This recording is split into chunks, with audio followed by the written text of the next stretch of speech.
पूर्व में जब इक्ष्वाकु वंश के राजा सगर का राज्य था, तब राजा सगर ने पुत्र प्राप्ति हेतु एक यज्ञ किया। इस यज्ञ के फल स्वरूप राजा सगर की दोनों पत्नियों को यज्ञदेव ने 60,000 पुत्र प्रदान किए। पहली पत्नी को एक पुत्र और दूसरी पत्नी को बाकी सभी पुत्रों की माता होने का गौरव मिला। राजा सगर ने स्वर्ग तक अपने वंश पताका को फहराने की महत्वाकांक्षा से एक अश्वमेध यज्ञ किया। इस यज्ञ के फल स्वरूप एक अश्व को छोड़ यज्ञ पूर्ण होने के लिए उस अश्व को छोड़ दिया गया। स्वर्ग के राजा इंद्र ने ईर्ष्यावश अश्वमेध यज्ञ का घोड़ा चुराकर हजारों वर्षों से तप कर रहे कपिल मुनि के आश्रम में ले जाकर एक खूंटे पे बांध दिया। यज्ञ के अश्व को ढूंढने का कार्य उनके 60,000 पुत्र और एक पौत्र अंशुमान करने लगे। अंशुमान पश्चिम की तरफ अश्व ढूंढने गए और सगर जी के 60,000 पुत्र उस अश्व को ढूंढते हुए ऋषि कपिल के आश्रम में जा पहुंचे। यज्ञ का अश्व वहीं मिला और सगर पुत्र ऋषि कपिल को अपशब्द कहने लगे कि चोर होकर तपस्या करता है। इस शब्दों से कपिल ऋषि की आंखें खुल गई। अचानक नेत्र खुलने से उनके तप की अग्नि से सारे सगर पुत्र मृत्यु लोक से नरकलोक की तरफ पहुंच गए और उनके शरीर भस्म हो गए। अंशुमान भी कपिल मुनि के आश्रम आ पहुंचे और कपिल मुनि से पूछने लगे, हे मुनिवर, आपके आश्रम में इतनी सारी अस्थियां कैसे, तथा सगर नृप के अश्व के यहाँ होने का क्या कारण है? तब ऋषि कपिल ने सारा वृतांत अंशुमन को सुनाया। अंशुमन ने क्षमा मांगी तथा अपने वंश के उद्धार के लिए उपाय पूछा। कपिल मुनि ने बताया, केवल स्वर्ग के देवों की जल देवी गंगा ही इनका उद्धार कर सकती है। यह कथा पीढ़ी दर पीढ़ी इक्ष्वाकु वंश में चलती रही और अंशुमान के पुत्र दिलीप के पुत्र महाराज भगीरथ ने संन्यास लेकर घोर तपस्या करी। इससे ब्रह्मदेव प्रसन्न हुए और गंगा जी को कमंडल से छोड़ दिया।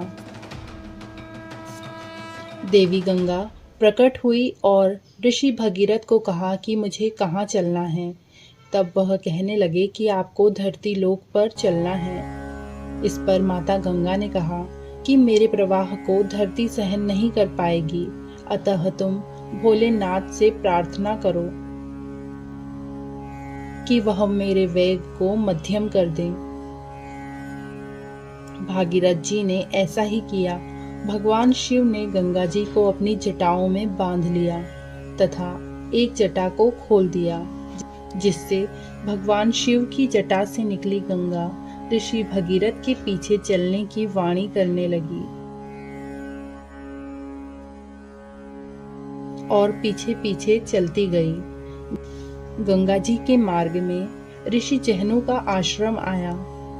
ऋषि जहनु के आश्रम में एक बार भगवान विष्णु प्रकट हुए थे, इसलिए माता गंगा उसी स्थान को अपना मार्ग समझती हुई आगे बढ़ने लगी और जहनु ऋषि का आश्रम बह गया। ऋषि जहनु ये सब देखकर व्यथित हो पूछते हैं कि किसकी दृष्टता के कारण ये सब हुआ। तब देवी गंगा प्रकट होकर कहती है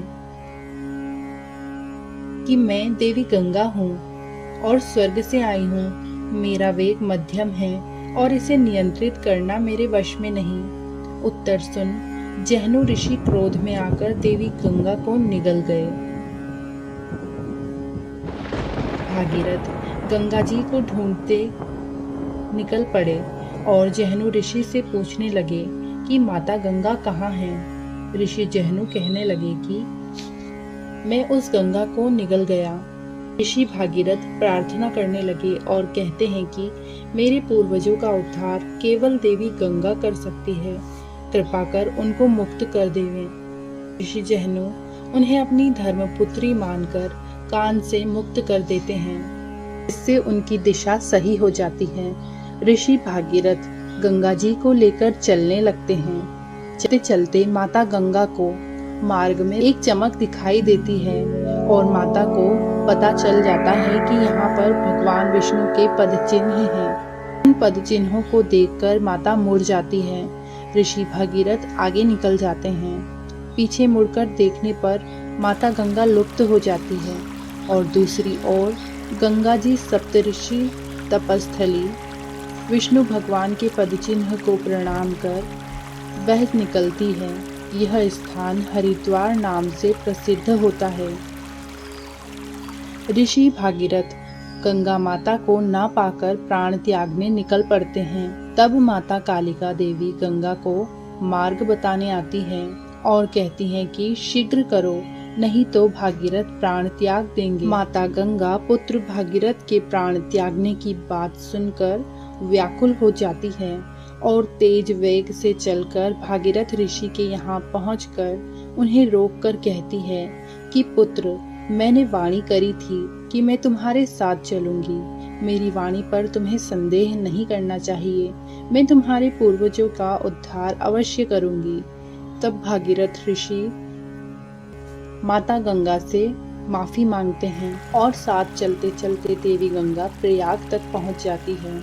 माता गंगा यहाँ पर माता सरस्वती के साथ चलने की इच्छा को प्रकट करती है और यहाँ से लेकर भागीरथ माता गंगा कपिल मुनि के आश्रम ले पहुँचते हैं, जहाँ माता गंगा के पावन जल से सागर जी के 60,000 पुत्रों को मुक्ति मिलती है।